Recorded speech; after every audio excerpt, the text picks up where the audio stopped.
The rain had begun before I left my flat, thin and persistent, the sort that flattens umbrellas and slicks cobblestones until the city itself seems to sigh under its weight. Oxford at this hour is a city of shadows, the spires and towers draped in mist, lanterns casting pools of amber light that fade too quickly into darkness. I walked slowly, taking the long route along the high street, noting how the wet stones echoed faintly beneath my shoes, a rhythm that was at once monotonous and oddly comforting. The air smelled faintly of paper, damp mortar, and the lingering sweetness of night-blooming flowers in quiet courtyards. My thoughts, as they often do on nights such as this, drifted to trivialities, first a lecture half-remembered, a quotation misattributed, the scent of my whiskey glass still clinging to my coat from earlier. Yet in the back of my mind, the day's notice, clipped from the Times and left carelessly on my desk, tugged persistently, Dr. Philip Harrington, Fellow of Pembroke College, had been found in circumstances that were at least untidy, if not entirely sinister. The phrasing was cautious, almost apologetic, yet there was an undertone insinuation, perhaps, that all was not as it appeared. I paused outside a cafe where the window steamed faintly, the yellow glow promising warmth and a brief reprieve from the chill. Inside, the chatter was low, punctuated by the scrape of spoons against china. I read the notice again, scanning for detail beyond the obvious, and found it in the simple omission of information. No location, no cause, no comment from colleagues. Only absence, and absence is often the loudest statement. As I walked on, the evening deepened, and the narrow streets began to narrow further, shadows pooling beneath archways and the occasional lamp swinging gently in the wind, casting light in hesitant arcs. A taxi hissed past, its tires spraying shallow puddles onto the pavement, and I observed the driver's indifferent glance, the flicker of concern masked quickly, a human gesture almost lost in routine. It reminded me that nothing in Oxford or in life is entirely what it seems. I thought of the libraries, silent, windows glinting with the faint reflection of street lamps, corridors where history rests in dust and leather bindings, and of Harrington, who had passed through them so often, leaving a trail of annotations, a whisper of ideas, a life observed but never fully known. In the hush of twilight, even the rustle of a page turning seems like a revelation, each shadow a question waiting for a patient answer. And so I walked on, noting the precise angle of a light through a doorway, the barely perceptible tilt of a signpost, the subtle gestures of passers-by whose thoughts remained locked behind polite expressions. In those small observations, the first tendrils of understanding began to unfurl, delicate as frost on a window pane. The case was only beginning, and already it hummed beneath the surface of Oxford, quiet but insistent, waiting for someone willing to listen. The vault smelled of old paper, polished wood, and something faintly acrid that I could not immediately identify, perhaps the tang of damp mortar mingled with ink.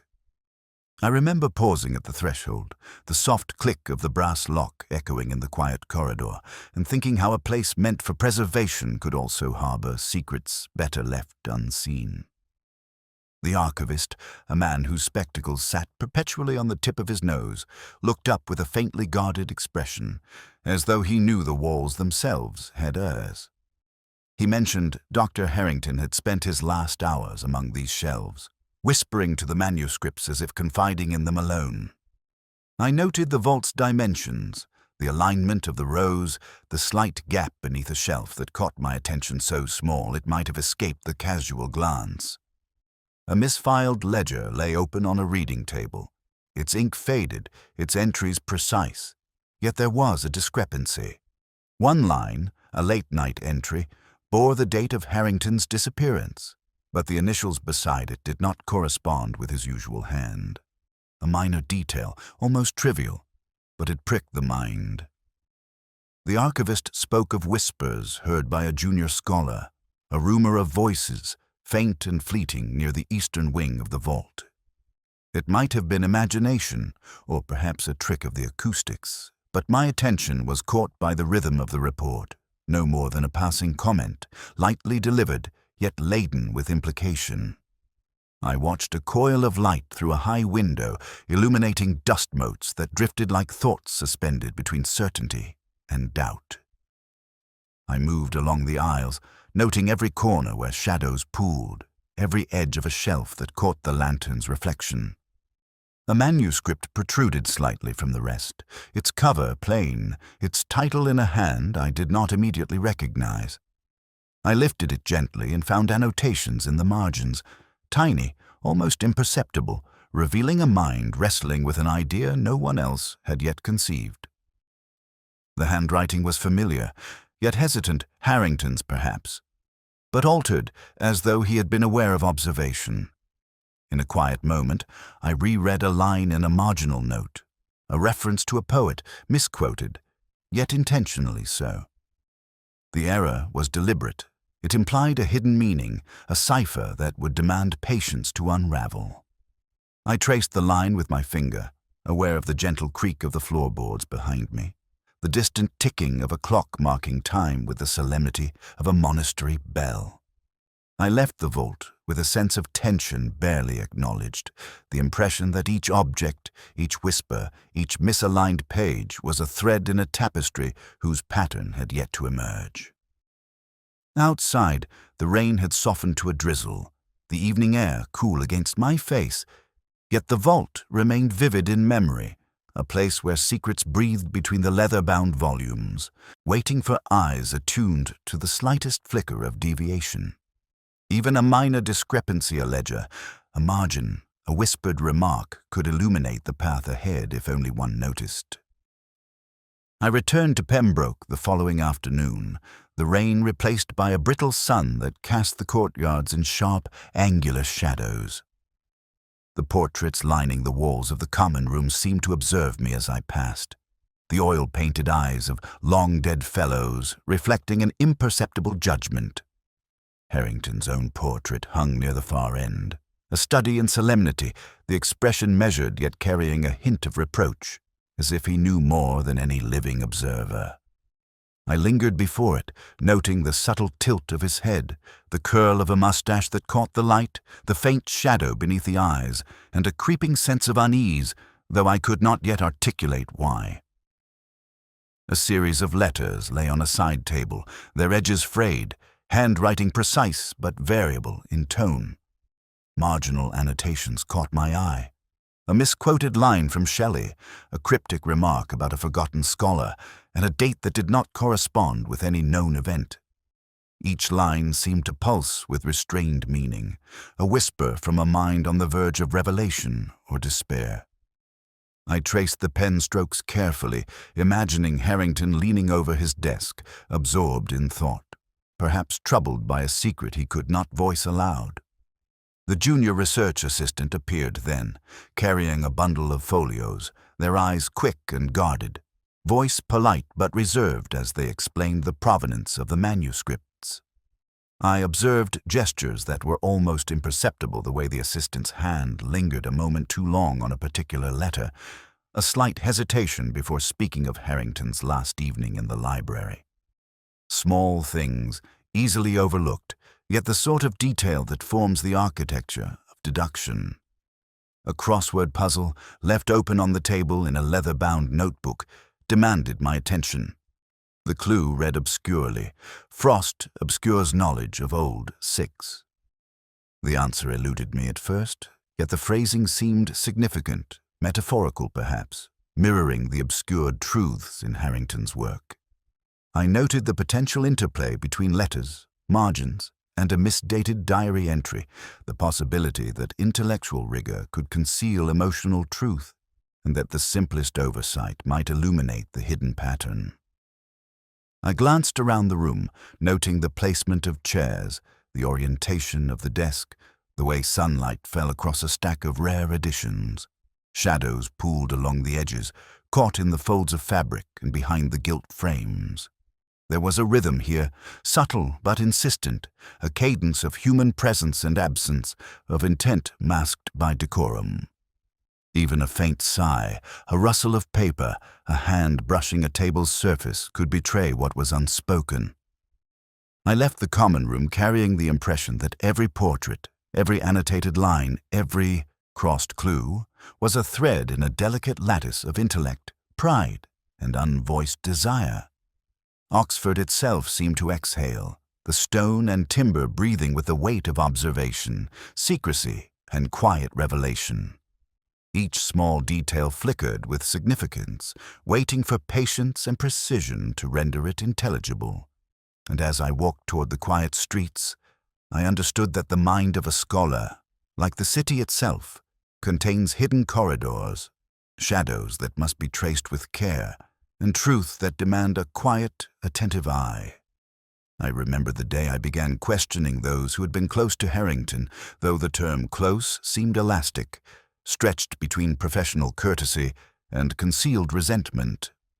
The first was a colleague, a man whose reputation for meticulous scholarship was only matched by a penchant for exacting pride. He spoke of the evening in question with an air of polished certainty, recounting a late dinner engagement, the time measured down to the minute, names of acquaintances recited as though ritualistically. Yet there was a slight tremor in his voice when I asked about the library, a hesitation, a brief frown that betrayed discomfort, almost imperceptible but enough to prick at the corners of my attention. The junior research assistant came next, bearing their bundle of manuscripts as though to shield themselves from scrutiny. They spoke of leaving the library early, citing minor errands and an empty hall, their tone carefully neutral, eyes flickering toward the open ledger I had noticed in the vault. I caught the subtle curl of a hand over a folio, a gesture almost involuntary, as if to obscure a connection they hoped I would overlook. Small things, easily dismissed, yet in Oxford, as I have learned, such trifles often hold more weight than formal statements. A third individual, a student of notable promise but equally notable arrogance, claimed rehearsals as their alibi. Their words were precise, rehearsed almost, but the cadence of speech and a slight avoidance of direct eye contact hinted at uncertainty, the mental calculus of a mind weighing truth against self-preservation. I noted these details carefully, aware that the faintest deviation in human behavior can illuminate hidden truths. As I left, I reflected on the library ledger, the misdated entry, and a margin note that had previously seemed innocuous. Rereading the line, I realized it coincided with one of the alibis, yet there was a slight mismatch in initials, a discrepancy that might easily escape notice. The ledger, the gestures, the murmured remarks, all were small threads weaving a pattern that demanded patience to untangle. I returned briefly to the quiet streets of Oxford, the rain a gentle mist against my overcoat. The city exhaled with the faint scent of wet stone and aged paper, the light from lamps reflecting off puddles in hesitant fragments. It seemed to me then that every street, every corridor, every empty hall contained echoes of intention, unspoken alliances, and subtle betrayals, waiting for someone willing to notice. Evening descended, and I found myself back in the common room, contemplating the interplay between human precision and error.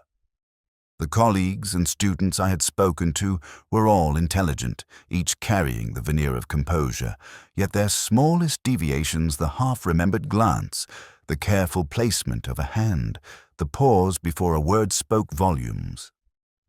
The alibi, meticulously crafted, contained within it the seeds of doubt, a subtle discrepancy whose significance might only emerge after reflection.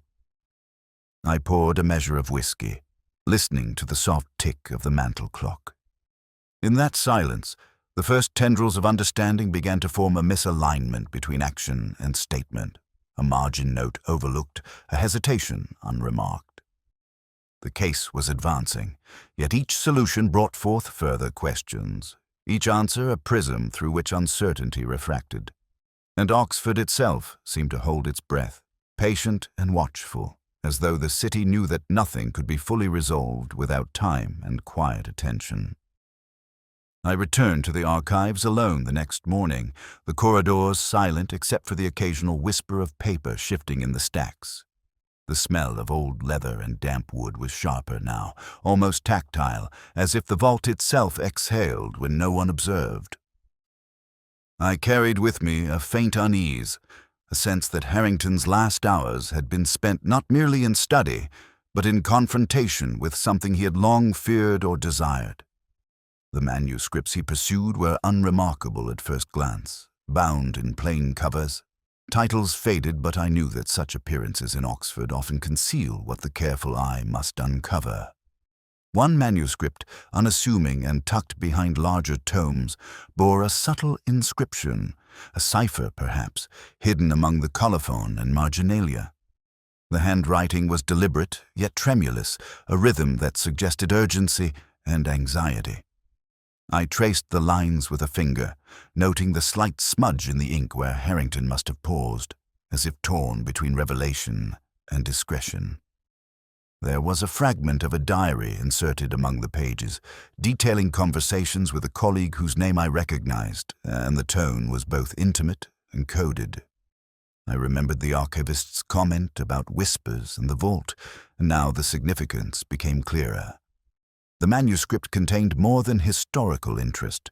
It was a repository of knowledge that could disrupt reputations, reveal secrets long buried in the ivy of academic decorum.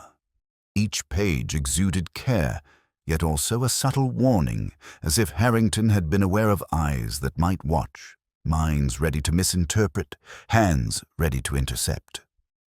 A notation in the margin caught my attention. A reference to a poet, misquoted, but deliberately so. The line seemed trivial, yet its placement beside a discussion of a long-forgotten scandal suggested a veiled message. I considered the timing of Harrington's entry in the ledger, the whispered remark of the junior scholar, and the slight misalignment of initials. Each minor discrepancy, taken alone, would seem inconsequential, but together they formed the first faint outline of intention, a pattern almost imperceptible, like frost forming along the window pane before the sun reveals the ice. I placed the manuscript carefully back in its hiding place, aware of the weight of its presence. The library itself seemed to respond, the high ceiling amplifying the faint creak of my shoes, the ticking of a distant clock like a metronome measuring my attention. I thought of Harrington, of the quiet desperation or courage that might have driven him to inscribe these observations, to leave behind a thread that could lead to truth, if one had patience to follow it. As I left the vault, the afternoon sun caught on the spires, glinting like a promise of clarity that had yet to arrive. I walked slowly through the empty quadrangles, noting the precise angles of light across flagstones, the rustle of a distant newspaper, the scent of wet leaves pressed against ancient stone. Each of these small details, the margin, the ledger, the whispered caution, was now entwined in the narrative forming quietly in my mind. And in that unfolding, I felt the first faint pulse of a revelation that might explain why Dr. Harrington had been found absent from his room and why Oxford itself seemed to watch, patient and inscrutable, as the pattern slowly emerged. By the time I returned to the common room, the air seemed thicker with expectation than the usual academic civility. 2 leads had emerged, each plausible, each crafted with a subtle hand, yet both carried the faintest trace of intentional misdirection. The first was a letter, apparently from a colleague, suggesting a secret correspondence with Harrington. It was neatly typed, the signature elegant, but the paper's texture and the ink's hue betrayed it as recent, a forgery intended to imply intimacy where none existed. I held it lightly between my fingers, noting the uneven indentation of the letters and the misalignment of the final line, a discrepancy almost imperceptible yet glaring to someone willing to observe. The second was a claim whispered among students, a suggestion that Harrington had been involved in a clandestine romance, one that might explain his sudden disappearance. The assertion was delivered with precision, a half-smile betraying pride in the cleverness of the narrative.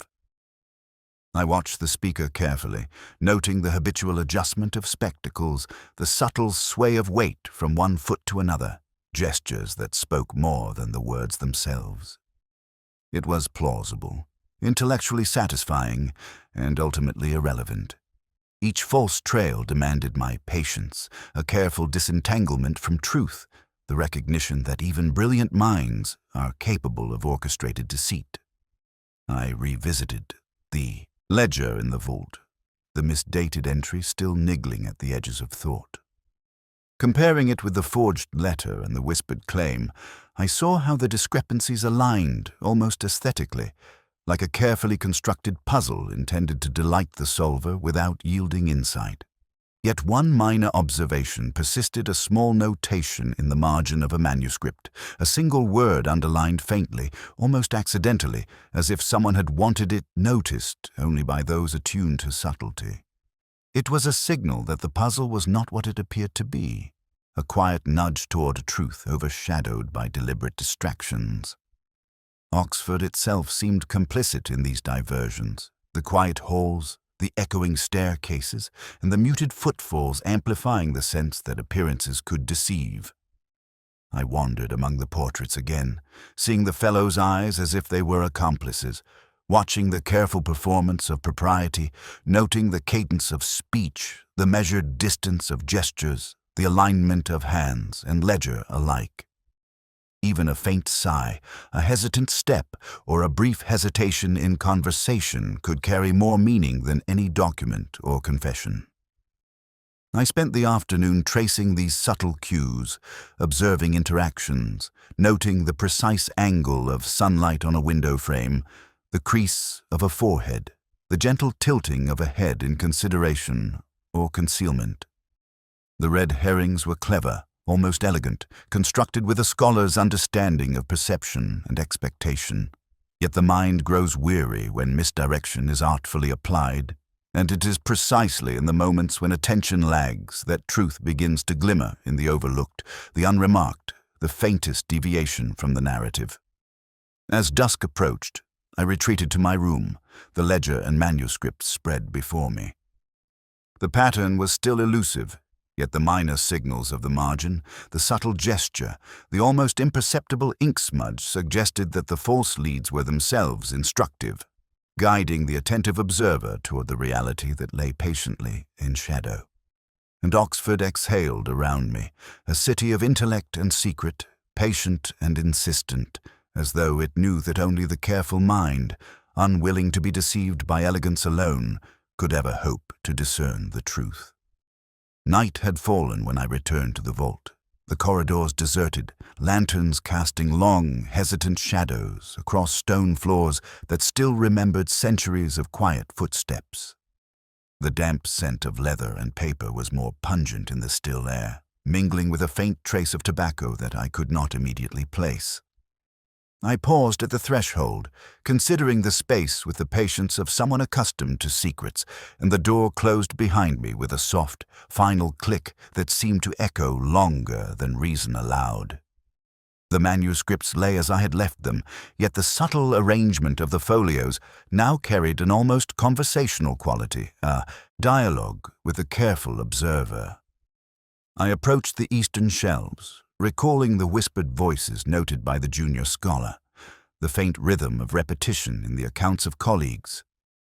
There, in the dim lamplight, I noticed a slight protrusions manuscript barely visible behind a larger volume, its spine worn unevenly. The placement seemed deliberate, an invitation perhaps, or a warning. As I lifted it, a folded slip of paper fell to the floor. I recognized the handwriting immediately. Familiar, yet strained, a notation that seemed almost incidental but demanded careful scrutiny. It contained a fragment of a diary, a record of late-night observations, and a reference to a minor, almost forgotten poet. The misquotation was intentional, yet subtle enough that only one attentive to both literary nuance and chronological precision might recognize its significance. I traced the line, sensing the careful intention behind each choice of word, each underlined phrase. I reread the ledger entries beside the shelf, the misdated lines now glimmering with potential meaning.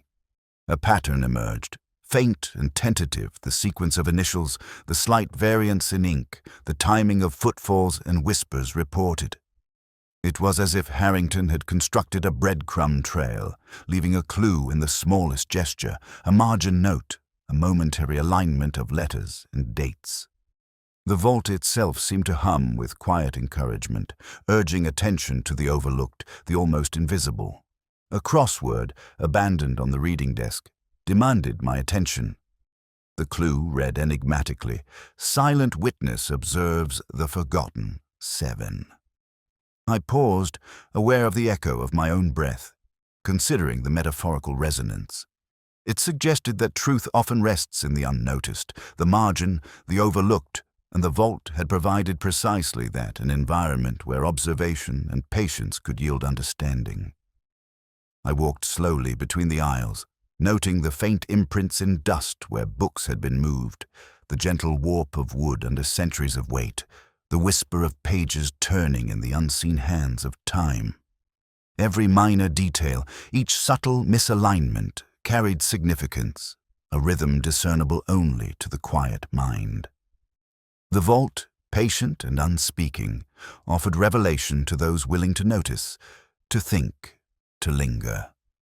When I finally stepped back into the chill night air, the city itself seemed to exhale in unison with my own measured breathing. I understood that the vault had not merely preserved documents, but had preserved intention, subtle and deliberate.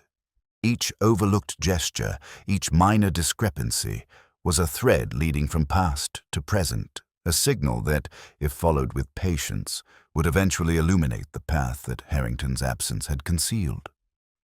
Oxford remained silent, but now, in that silence, the first true glimmers of comprehension flickered faintly into view. The corridors of Pembroke had grown quiet by mid-afternoon, the muffled footsteps of scholars replaced by a deeper stillness that carried its own weight. I walked slowly, observing each door, each window, each subtle movement behind the glass. The scent of aged paper mingled with the faint aroma of polished wood, and somewhere, perhaps 100 yards away, the soft groan of a floorboard announced a presence I could not immediately see. These were the spaces where rivalries thrived in silence, ambitions whispered along corridors, and pride collided with discretion. I began with the faculty. Each interview was a delicate negotiation of observation, noting not merely the words but the cadence, the hesitation, the involuntary gesture. One professor spoke of Harrington's habits with a casual air, yet the slight quiver in a hand as it rested on the arm of a chair hinted at unease. Another offered recollections of late-night research sessions, the gaze darting briefly toward a stack of manuscripts as if they themselves might contain incriminating evidence. Each account was layered, carefully constructed to convey propriety while masking personal investment, and I traced the subtle inconsistencies with measured attention. A student emerged as an unexpected contributor. Brilliant, self-assured, and charming, they described an interaction with Harrington that seemed trivial at first, a discussion of verse, a reference to an obscure poet, and a note about an essay that had been returned with marginal annotations. Yet the eyes betrayed calculation, the manner indicated a desire to impress, and a nearly imperceptible tremor of the hand suggested concealment. Small, almost invisible signals, but enough to ignite the first flicker of doubt that the narrative offered complete transparency. I noted a misquoted line in a book left on a lectern, the verse slightly askew, as if Harrington's hand had paused mid-thought, reconsidered, then moved on. The misquotation was a breadcrumb, subtle yet deliberate, pointing toward a connection between past scholarship and present events. I traced my finger along the margin, observing a minor note, a date incongruously entered, and a reference to a colleague who had spoken of late-night conversations. It was a detail easily dismissed, yet in Oxford, even the faintest irregularity may conceal meaning. The architecture of the college itself reinforced this sense of secrecy. Narrow staircases, high-ceilinged halls, the soft echo of distant voices all created an environment in which attention and observation mattered more than volume. Even the casual placement of chairs or the tilt of a doorframe could suggest more than was intended, and I moved through the spaces with the patience of a scholar, noting the interplay of shadow, light, and human presence. By the time I returned to my office, I understood that the college itself was a living repository of ambition, secrecy, and pride. The patterns of gestures, whispers, and small discrepancies offered more insight than any document or statement. Each individual, however intelligent and poised, carried within them impulses and anxieties that intersected with Harrington's disappearance.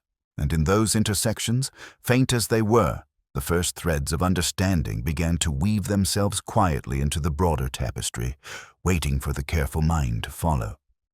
I remember the moment with unusual clarity, the way it came to me, not with a sudden revelation but as a faint pulse, a minor irregularity in a ledger that had previously seemed insignificant.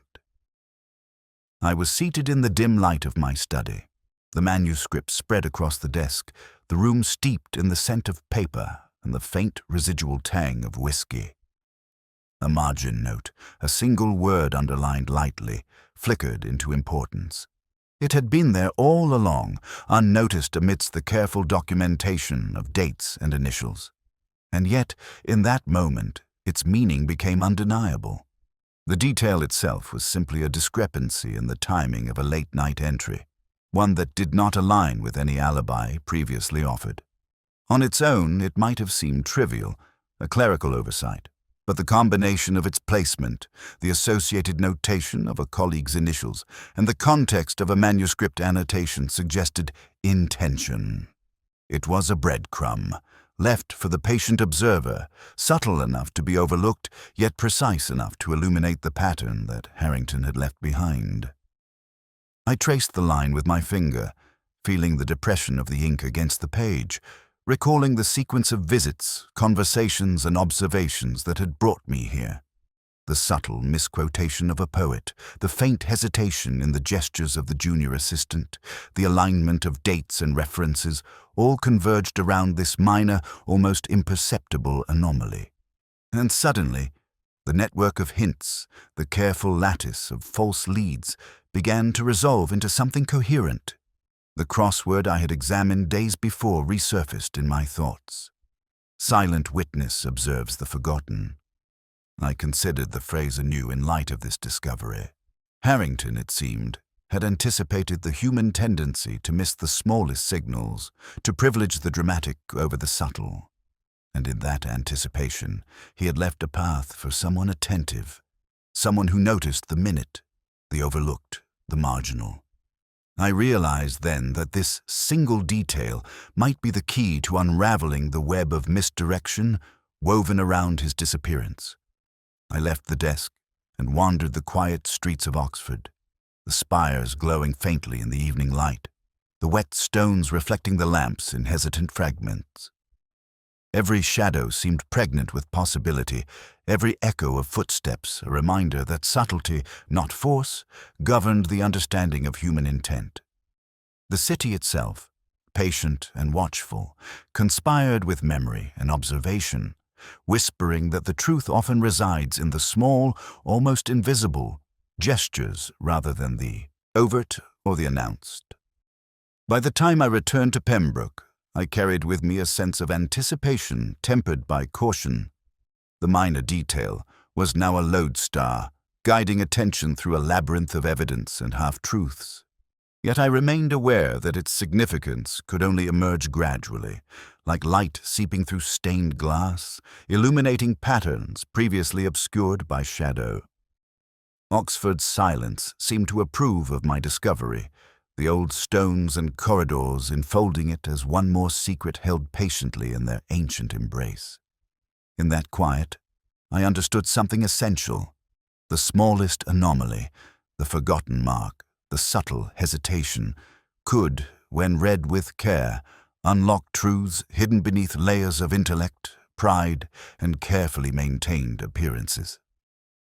And for the first time I sensed the case might finally begin to yield its secret. I gathered the suspects in the small common room, the evening light falling in oblique patterns through the tall windows, casting each figure in partial shadow. The space smelled faintly of wax polish and old wood, the air heavy with anticipation, and I felt the familiar tension that comes when intellect and emotion collide quietly, without spectacle. Each individual carried a self-assured exterior, the kind cultivated over years in Oxford, yet I noted the slight misalignment of posture, the gentle tremor in hands, and the subtle avoidance of direct gaze. I began by recounting the ledger, the manuscript, the margin notes, all seemingly innocuous, until considered collectively. I traced the sequence of initials, the minor discrepancies in dates, the faint smudge in ink on one entry, and the misquoted line in Harrington's annotated text. I observed reactions closely. A flicker of recognition in a colleague's eyes, a barely perceptible shift in a student's stance, the careful retraction of a hand from a table. Each was a signal, quiet yet telling. The junior research assistant's composure faltered slightly when I mentioned the marginal annotation referring to an obscure poet, noting how the timing coincided with their own reported movements. The eyes widened briefly, a subtle gesture almost imperceptible, and yet it spoke volumes about the alignment of opportunity and intent. I let the pause stretch, allowing the weight of observation to settle before moving on. A colleague offered a correction, precise, almost rehearsed, insisting that a date in the ledger had been misread, yet their voice betrayed the slightest hesitation. The student interjected lightly, drawing attention to a trivial detail about a library schedule, as if diverting the focus, and I noted the rhythm, the cadence, and the underlying attempt at redirection. Every word, every hesitation, every carefully measured statement contributed to a lattice of truth that I was piecing together, observing the interstices where pretense faltered. I drew attention to the folded slip found in the vault, the single word, underlined faintly, and allowed this silence to amplify its presence. The room seemed to contract around it, each person attuned to the significance without acknowledging it openly. There was a delicate tension between knowledge and denial, pride and exposure, each participant performing civility while their minds measured implication and consequence. Finally, I mentioned the crossword clue. The silent witness observes the forgotten, framing it as a metaphor rather than accusation. Eyes shifted subtly as each individual considered their own role in the unseen lattice of observation and omission. The small gestures, the tilt of a head, the quiet intake of breath, the subtle tightening of a hand on a notebook revealed more than words could convey, and I understood that the revelation had begun, not through dramatic declaration, but through measured recognition of detail. By the time I left the room, I carried with me the sense that the truth was beginning to coalesce, each minor gesture, overlooked annotation, and carefully observed discrepancy converging toward clarity. Oxford remained as silent as it had ever been, its stone and timber enclosing the human drama, patient and watchful, bearing witness to subtle intellects unraveling what had been hidden, yet still leaving room for uncertainty, reflection, and the quiet ache of unresolved possibility. The morning was grey and damp when I returned to Pembroke, the rain-soaked flagstones reflecting a muted light that softened the edges of the quadrangle. Inside, the atmosphere was subdued, the usual quiet conversation replaced by a tension that hovered just beneath civility. I moved through the corridors with deliberate slowness, noting the subtle shifts in posture, the occasional tightening of a jaw, and the faint, almost imperceptible glances exchanged between those who had been questioned. Each small gesture carried the weight of recognition and apprehension, and I traced them carefully. I began by revisiting the ledger, the margin notes, and the manuscripts that had first drawn my attention.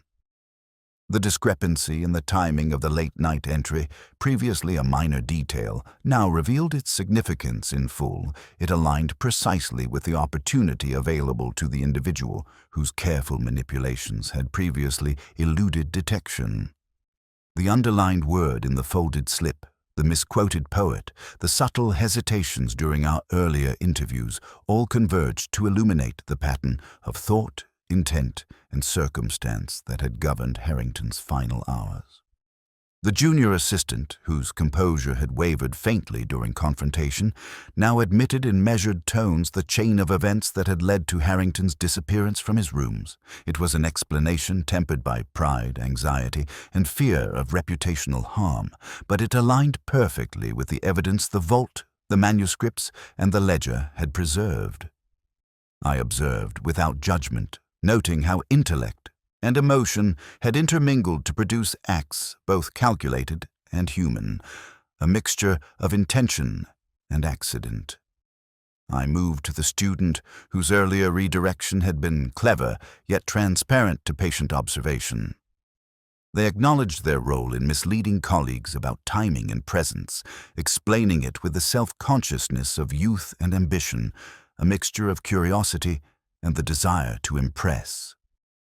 Each small confession fit into the larger mosaic, confirming the subtle signals I had observed. Gestures, glances, hesitations, and alignments that seemed almost trivial until considered collectively. The colleague whose meticulous alibi had faltered slightly expressed a quiet acknowledgement, his pride tempered by realization. No dramatic confession was necessary. The facts spoke, and the pattern, when traced patiently, carried its own authority. Oxford, patient and inscrutable, had allowed the truth to emerge through observation, subtle deduction, and careful attention to the overlooked. I walked once more through the quadrangle before leaving, the damp air cool against my coat, the muted sound of water dripping from gargoyles filling the spaces between spires. The case had reached its resolution, yet its impact remained nuanced, ethical, and emotional. The minor discrepancies, the gestures, the almost imperceptible cues had guided understanding more than any overt action, revealing not only the method behind the disappearance, but the human texture beneath. In the quiet of the streets, I reflected on the delicate interplay of intellect, motive, and circumstance. The city itself seemed to watch, its stone corridors and vaulted ceilings bearing silent witness to the unfolding of events. The resolution was measured, complete yet subtly unresolved in the hearts and minds of those involved, as it must be in Oxford, where truth often emerges in shades rather than absolutes, and where the quiet mind, attentive and patient, discerns what is hidden beneath decorum and pride. I walked alone through the quadrangle as twilight settled, the fading light casting long, trembling shadows across the wet flagstones. The rain had ceased, leaving the stones glistening faintly under the lanterns, reflections fractured and imperfect. The air was cool, carrying with it the mingled scent of damp leaves, old stone, and the faint perfume of the library stacks that lined the inner corridors. It was the sort of silence that presses upon the mind, inviting thought, reflection, and a quiet reckoning with the day's revelations. The resolution of Harrington's disappearance, though achieved, seemed less a conclusion than a gentle unfolding. The minor details, the margin notes, the slight misalignments in the ledger, the underlined word in a manuscript, had revealed themselves like the final brushstrokes on a carefully composed canvas. Yet in their clarity lay a subtle melancholy, for understanding is rarely complete, and human motivations rarely fit neatly into the logic of observation. Each confession, each admission, had been tempered by pride, fear, and circumstance, leaving traces of emotion unspoken, lingering in the quiet spaces between explanation and truth. I paused beside a fountain in the courtyard, water dripping rhythmically, the sound oddly comforting, like the heartbeat of the city itself. Oxford's spires, dark against the deepening sky, seemed patient and watchful, the ancient stones bearing witness to secrets and revelations alike. I reflected on the gestures, the hesitations, the fleeting expressions that had guided my deductions, subtle signals that might have been dismissed by the inattentive, yet in them lay the architecture of understanding. A memory surfaced of a crossword clue encountered days before. Silent witness observes the forgotten. The line seemed now less an academic exercise than a meditation on human nature, on the capacity for observation to illuminate what is deliberately concealed. In that context, Harrington's disappearance was both event and metaphor, the intersection of intellect and vulnerability, opportunity and intention. The traces he left, minute and precise, spoke of a mind both brilliant and careful, aware of human frailty, and yet insistent on leaving a path toward truth. I wandered further, noting the subtle interplay of light across the windows, the faint rustle of leaves in the quad, and the echo of my own footsteps. Each element, however trivial in isolation, contributed to the sense of Oxford as a living witness, patient and unjudging, offering comprehension only to those who attended closely, who noticed what was overlooked, who weighed the small gestures alongside the explicit statements. By the time I reached the edge of the college, the darkness had deepened, and the lamps cast pools of light that seemed both protective and distant. I breathed in the night air, thinking of the human tapestry revealed, of motives intertwined with circumstance, of intellect measured against restraint, and of the quiet ache that accompanies understanding without complete closure. Oxford remained intact, patient, indifferent yet intimate, offering its lessons, its subtle guidance, and its enduring shadows. In that stillness, I felt the first stirrings of reflection on the human condition, on the delicate balance of intellect and emotion, and on the realization that even in resolution, questions persist, quietly, patiently, as persistent and inevitable as twilight itself. The case had ended, yet its shadow lingered, an echo in the mind, a whisper across the wet stones, and I understood that in Oxford, truth is both a light and a shade, waiting for those willing to perceive it.